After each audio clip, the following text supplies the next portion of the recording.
welcome back to everyone. In this video I will guide you how to fix apps crashing on Motorola G37 power. Let's start the video. If you want to fix this problem, so restart phone, just click and hold side power button and volume up button. Click on this restart icon. Again tap on this restart icon. You will say phone is restart. After restarting, enter phone pin. You will see your problem is solved. But if it doesn't fix this problem, open app and close, open app, back and close, open, back, close. You will see your problem is solved.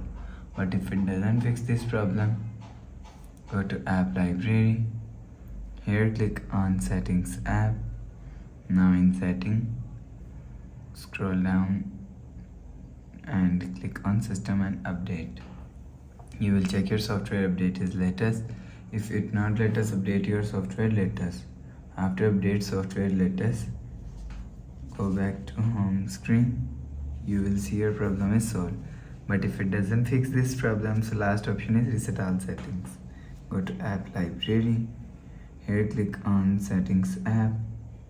Now in setting, scroll down and click on system and click on reset option. If you want to fix this problem, so click on reset all settings, enter phone pin, click on this icon. You will see your problem is solved. So please subscribe for more new latest videos. Thanks for watching.